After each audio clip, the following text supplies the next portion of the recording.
15 जून 2015 रात के ठीक 12 बजे जब पूरा जगन्नाथपुरी शहर गहरे अंधेरे में डूबा हुआ था। यह कोई सामान्य बिजली कटौती नहीं थी, बल्कि एक पूर्व नियोजित निर्णय था। मंदिर के गर्भगृह में उस रात एक अत्यंत गोपनीय और रहस्यमयी प्रक्रिया चल रही थी। भगवान जगन्नाथ की प्राचीन मूर्ति से भगवान श्री कृष्ण का जीवित हृदय, जिसे ब्रह्म तत्व कहा जाता है, निकालकर एक नई मूर्ति में प्रतिस्थापित किया जा रहा था। इस अनुष्ठान के दौरान संपूर्ण शहर को अंधकार में रखना आवश्यक था। इस प्रक्रिया को देखने की अनुमति केवल एक ही व्यक्ति को थी, और जो उसने देखा वो हर तर्क और कल्पना से परे था। लेकिन सवाल उठता है, क्या वास्तव में यह कोई हृदय है जो हजारों वर्षों से सुरक्षित है, या यह कोई ऐसा प्राचीन अलौकिक उपकरण है जो मानव मांस मज्जा से परे है? जगन्नाथ मंदिर सिर्फ एक धार्मिक स्थल नहीं, बल्कि रहस्यों का समुद्र है। यहाँ के नियम इतने कठोर हैं कि इंदिरा गांधी, रविंद्रनाथ टैगोर, डॉक्टर अंबेडकर और महात्मा गांधी जैसे महान व्यक्तित्वों को भी मंदिर में प्रवेश की अनुमति नहीं मिली। पर क्यों? 500 वर्षों पूर्व रचित भविष्य मालिका नामक ग्रंथ में लिखा गया है कि जिस दिन यह मंदिर समुद्र में डूबेगा, उस दिन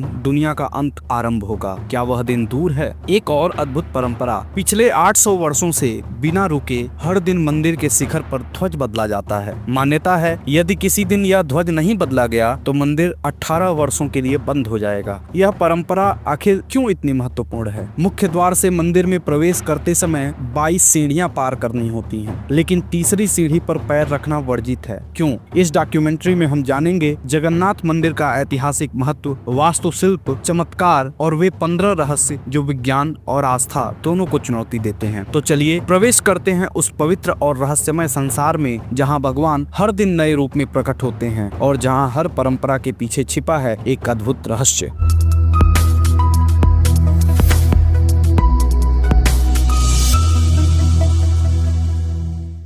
आज हम बात करेंगे एक ऐसे रहस्य की जो केवल आस्था तक सीमित नहीं, जो इतिहास, विज्ञान और भविष्यवाणियों के गहरे समुद्र में डूबा हुआ है। यह रहस्य जुड़ा है स्वयं भगवान श्री कृष्ण के हृदय से, एक दिव्य तत्व जिसे ब्रह्म पदार्थ कहा जाता है। यह रहस्य सदियों से छिपा रहा है, लेकिन समय समय पर कुछ संकेत, कुछ घटनाएं और कुछ पौराणिक ग्रंथ इसके अस्तित्व की पुष्टि करते रहे हैं। इन्हीं में से एक है भविष्य मालिका, एक ऐसा ग्रंथ जिसमें जगन्नाथ मंदिर से जुड़ी भविष्यवाणियां दर्ज हैं और जिनमें से अब तक कई सच साबित हो चुके हैं। आज हम इन्हीं रहस्यों के परतों को खोलेंगे। हम जानेंगे कि वह दिव्य तत्व क्या है जो भगवान जगन्नाथ की मूर्ति में छिपा हुआ है, और आखिर क्यों हर 12 वर्ष में विशेष रहस्यमय अनुष्ठान के माध्यम से पुरानी मूर्तियों को बदला जाता है। ओडिशा के पुरी नगर में स्थित जगन्नाथ मंदिर सिर्फ एक धार्मिक स्थल नहीं, यह एक जीता जागता चमत्कार है। जगन्नाथ का अर्थ है जगत का स्वामी। यह मंदिर 4 धामों में से एक है। बद्रीनाथ, द्वारिका और रामेश्वरम के साथ हिंदू धर्म के सबसे पवित्र तीर्थों में इसकी गणना होती है। प्राचीन ग्रंथों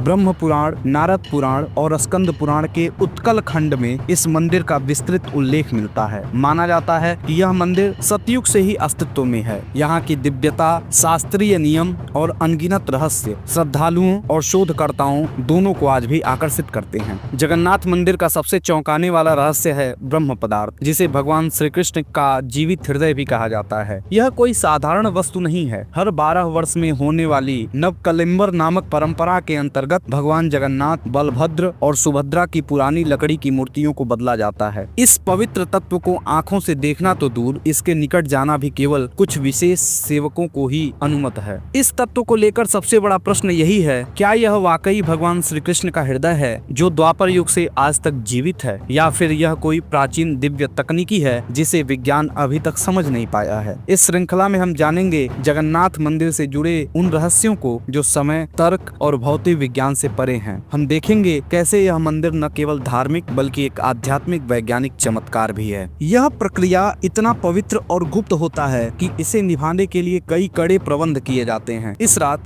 पूरी शहर की बिजली पूरी तरह काट दी जाती है, हर जगह अंधेरा कर दिया जाता है। मंदिर की सुरक्षा CRPF के कमांड में रहती है और किसी भी व्यक्ति का मंदिर के अंदर जाना सख्त मना होता है। इस प्रक्रिया को केवल केवल मंदिर के मुख्य पुजारी ही संपन्न करते हैं, लेकिन उन्हें भी ब्रह्म पदार्थ का रहस्य जानने की अनुमति नहीं होती। इसलिए उनकी आंखों पर पट्टी बांधी जाती है और हाथों में मोटे दस्ताने पहनाए जाते हैं। यह सब इसलिए ताकि वे न देख सकें और न ही महसूस कर सकें कि ब्रह्म पदार्थ वास्तव में क्या है। कुछ पुजारियों ने अपने अनुभव साझा करते हुए बताया है कि जब मैंने इस ब्रह्म पदार्थ को छुआ तो मुझे एक अनोखी और शक्तिशाली ऊर्जा का अनुभव हुआ। ऐसा लगा जैसे मेरे हाथ में कोई जिंदा चीज थी जो किसी खरगोश की तरह उछल रही थी। लोगों का मानना है कि यह ब्रह्म पदार्थ और कुछ नहीं बल्कि भगवान श्री कृष्ण का धड़कता हुआ दिल है, जो आज भी 5000 सालों के बाद भी जीवित है। अगर आप हमारे चैनल पर पहली बार आए हैं तो इसे सब्सक्राइब करना ना भूलें और वीडियो को लाइक जरूर करें। क्या आपने कभी सोचा है कि भगवान श्री कृष्ण का हृदय, हाँ वही दिव्य अंग, आखिर जगन्नाथ मंदिर तक कैसे पहुंचा? क्या यह वास्तव में संभव है कि हजारों वर्षों पहले का कोई जीवित तत्व आज भी हमारे बीच मौजूद है? इस रहस्य को समझने के लिए हमें इतिहास के पहियों को पीछे घुमाना होगा। लगभग 5000 वर्ष पूर्व 3102 ईसा पूर्व के उस क्षण तक जब भगवान श्री कृष्ण ने पृथ्वी पर अपनी लीला समाप्त की। महाभारत के युद्ध के बाद पूरा कुरुक्षेत्र शोक, विनाश और मृत्यु का दृश्य बन गया था। गांधारी, जिसने अपने 100 पुत्रों को खोया था, उस पीड़ा से व्याकुल होकर श्री कृष्ण को श्राप देती है, जैसे मेरे पुत्रों का वंश समाप्त हुआ वैसे ही तुम्हारा यादव वंश भी नष्ट हो जाएगा और द्वारिका 36 वर्षों के भीतर समुद्र में समा जाएगा। समय बीता और गांधारी का श्राप सत्य सिद्ध हुआ। यादवों में आपसी विवाद और अहंकार की अग्नि ने उन्हें नशे की अवस्था में एक दूसरे के विनाश का कारण बना दिया। परिणाम स्वरूप द्वारिका समुद्र के लहरों में विलीन हो गई। यह सब संकेत था कि अब श्री कृष्ण का समय समाप्त हो चुका है। भगवान श्री कृष्ण जंगल की ओर निकल पड़े। एक पीपल के वृक्ष के नीचे ध्यान में लीन हुए। तभी जरा नामक एक शिकारी ने उन्हें दूर से हिरण समझकर तीर चला दिया। जैसे ही तीर लगा, जरा को अपनी भूल का एहसास हुआ और वह डरते हुए श्री कृष्ण के चरणों में गिर गया। श्री कृष्ण मुस्कुराए और बोले, डरो मत, यह सब मेरी लीला का भाग है। त्रेता युग में तुम वानर राज बाली थे और मैंने राम अवतार में छल पूर्वक तुम्हें मारा था। आज वही कर्म लौट कर आया है। इसके बाद उन्होंने योग निद्रा में प्रवेश लिया और देह को त्याग दिया। जब अर्जुन को यह समाचार मिला तो वे दौड़कर पहुंचे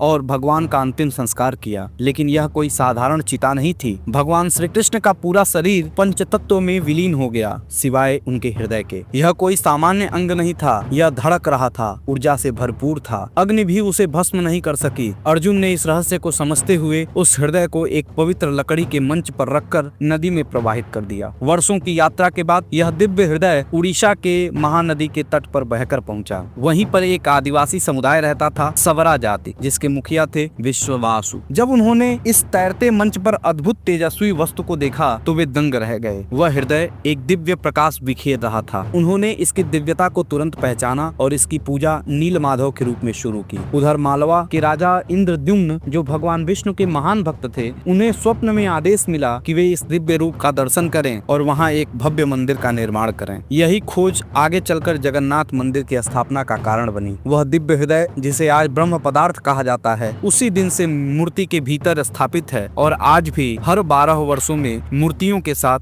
उस तत्व को एक मूर्ति से दूसरी में अत्यंत गोपनीय और रहस्यमयी विधि से स्थानांतरित किया जाता है। मालवा के महान राजा इंद्रद्युम्न भगवान विष्णु के परम भक्त थे। एक रात वे ध्यान में लीन थे और भगवान ने स्वप्न में उन्हें दर्शन देकर आदेश दिया, नीलांचल पर्वत की गोद में मेरी एक दिव्य मूर्ति छिपी है, उसे खोजो और मेरे लिए एक भव्य मंदिर का निर्माण करो। राजा ने तुरंत अपने विद्वान ब्राह्मण पुजारी विद्यापति को इस दिव्य मूर्ति नील माधव की खोज में भेजा। लंबी और कठिन यात्रा के बाद विद्यापति को एक रहस्यमय आदिवासी मुखिया विश्ववासु के बारे में पता चला, जो एक गुफा में छिपकर किसी रहस्यमय मूर्ति की पूजा करता था। जब विद्यापति ने नील माधव के दर्शन की अनुमति मांगी तो विश्ववासु ने यह कहते हुए मना कर दिया कि यह उनके समुदाय का पवित्र रहस्य है। तब विद्यापति ने एक बुद्धिमत्तापूर्ण कदम उठाया। उसने विश्ववासु की पुत्र ललिता से विवाह कर लिया। धीरे धीरे ललिता के माध्यम से उसने विश्ववासु का विश्वास जीत लिया। एक दिन विश्ववासु ने आखिरकार उसे उस गुफा तक जाने की अनुमति दी, लेकिन विद्यापति ने चुपचाप रास्ते में सरसों के बीज गिरा दिए ताकि लौटते समय रास्ता पहचान सके। जब उसने पहली बार नील माधव के दर्शन किए तो उसकी आंखें श्रद्धा से भर आईं। वह मूर्ति किसी अलौकिक ऊर्जा से आविष्ट लग रही थी। विद्यापति ने तुरंत राजा इंद्रद्युम्न को इस बारे में सूचित किया, लेकिन जब राजा वहां पहुंचे तो मूर्ति गायब हो चुकी थी। विश्ववासु ने मूर्ति को छिपा दिया था, यह सोचकर कि राजा उसे हमेशा के लिए ले जाएंगे। इस घटना से राजा व्यथित हो उठे। उसी रात भगवान विष्णु ने फिर स्वप्न में दर्शन दिए और कहा, पुत्र चिंता मत करो, समुद्र तट पर एक विशाल नीम का पेड़ पेड़ बहकर आएगा, उसी लकड़ी से मेरी मूर्ति बनाना। राजा ने तुरंत अपने सैनिकों को समुद्र तट पर भेजा। वहाँ उन्हें एक विशाल नीम का पेड़ मिला जिसके तने पर शंख, चक्र, गदा और कमल के चिन्ह खुदे हुए थे। सभी समझ गए यह साधारण पेड़ नहीं है। पर समस्या आई। वह लकड़ी इतनी कठोर थी कि कोई भी कारीगर उस पर हथौड़ा या छेनी नहीं चला सका। जब सभी कारीगर असफल हुए तो राजा ने भगवान से प्रार्थना की। फिर एक दिन एक वृद्ध पुरुष दरबार में आया। उसने स्वयं को विश्वकर्मा बताया, देवताओं का दिव्य वास्तुकार। उसने राजा से कहा, मैं मूर्तियां बना सकता हूँ, लेकिन मेरी एक शर्त है। मुझे 21 दिन तक बंद कमरे में बिना किसी विघ्न के काम करना होगा। यदि किसी ने दरवाजा खोला तो मैं तुरंत चला जाऊंगा और मूर्तियां अधूरी रह जाएंगी। राजा ने सहमति दे दी। कमरे से आवाजें आती रहीं, जैसे कोई तल्लीनता से आरा और छेनी चला रहा हो। पर 15 दिन बाद सब कुछ शांत हो गया। राजा चिंतित हुए, रानी भी चिंतित हुई और रानी गुंजा की चिंता ने राजा को विवश कर दिया। उन्होंने दरवाजा खुलवाया। जैसे ही दरवाजा खुला, विश्वकर्मा अदृश्य हो चुके थे। वहाँ केवल 3 अधूरी मूर्तियां थीं, श्री जगन्नाथ, बलराम और देवी सुभद्रा की। मूर्तियों के हाथ और पैर अधूरे थे, चेहरों पर गूढ़ मुस्कान थी। राजा को बड़ा दुख हुआ कि उन्होंने मूर्तियों को अधूरा बना देखा, लेकिन तभी मूर्तियों से एक दिव्य स्पंदन निकला। राजा ने महसूस किया इनमें जीवन है। एक दिव्य वाणी गूंज उठी, राजन, यही मेरी सच्ची रूपरेखा है। मेरा हृदय, ब्रह्म पदार्थ सब इनमें समाहित है। अब इन्हें स्थापित करो। राजा इंद्रद्युम्न ने उस अधूरी लेकिन जीवंत मूर्तियों को मंदिर में स्थापित किया। आज यही मूर्तियां भगवान जगन्नाथ, बलराम और सुभद्रा के रूप में पुरी में पूजी जाती हैं। एक रहस्य, एक श्रद्धा और एक अनंत विश्वास के प्रतीक के रूप में। भगवान जगन्नाथ एकमात्र ऐसे देवता हैं जिन्हें जीवित भगवान कहा जाता है। माना जाता है कि वे न सिर्फ अपने भक्तों की सुनते हैं बल्कि उन्हें उत्तर भी देते हैं। परंतु इस अद्भुत आस्था के पीछे छिपा हुआ है एक ऐसा रहस्य जो सदियों से वैज्ञानिकों और श्रद्धालुओं को चकित करता आ रहा है। इस रहस्य का नाम है ब्रह्म पदार्थ। कहते हैं यह भगवान श्री कृष्ण का हृदय है जो आज भी सुरक्षित है। सवाल ये है कि यह ब्रह्म पदार्थ क्या है? क्या यह सच में 5000 सालों से जीवित है? और क्या विज्ञान इसके रहस्य से पर्दा हटा सकता है? आइए इस रहस्यमयी कहानी को आस्था और विज्ञान दोनों के नजरिए से देखते हैं। जिस समय अर्जुन ने कृष्ण का अंतिम संस्कार किया, उनके शरीर का हर अंग पंच तत्व में विलीन हो गया, सिवाय एक के। वह था उनका हृदय, जो न जला न सड़ा, उल्टा उसमें से कंपन और दिव्य आत्मा की अनुभूति हुई। यही दिव्य तत्व आगे चलकर ब्रह्म पदार्थ कहलाया। प्रसिद्ध पुरातत्वविद प्रवीण मोहन इस विषय पर एक अलग और साहसी दृष्टिकोण रखते हैं। उनका मानना है कि श्री कृष्ण कोई साधारण मानव नहीं थे, बल्कि एक दिव्य ऊर्जा के वाहक, एक सुप्रीम बीइंग थे। उनके अनुसार ब्रह्म पदार्थ वास्तव में एक आर्क रिएक्टर जैसा डिवाइस है जो उच्च स्तर की ऊर्जा को उत्पन्न करता है। वह बताते हैं कि जगन्नाथ की मूर्तियां लकड़ी से ही बनाई जाती हैं, क्योंकि लकड़ी विद्युत चालक नहीं होती। यह एक सुरक्षा उपाय है जिससे ब्रह्म पदार्थ की ऊर्जा को नियंत्रित किया जा सके। करीब 50 वर्ष पूर्व एक व्यक्ति ने दावा किया कि उसने इस ब्रह्म पदार्थ को अपनी आंखों से देखा था। उसके अनुसार वह दिल चांदी जैसे तरल का रिसाव कर रहा था। यह तरल धीरे धीरे लकड़ी को छीड़ कर देता है, इसलिए हर 12 साल में मूर्ति बदली जाती है। जब ब्रह्म पदार्थ को प्रकाश में लाया गया तो वह तेज कंपन के साथ घूमने लगा, मानो वह जीवित हो। उसका रंग अष्टधातु जैसा था, लेकिन उसमें एक अदृश्य शक्ति विद्यमान थी। सबसे आश्चर्यजनक बात यह है कि इस रहस्यमयी प्रक्रिया के समय पूरी शहर की बिजली व्यवस्था बंद कर दी जाती है, ताकि ब्रह्म पदार्थ की ऊर्जा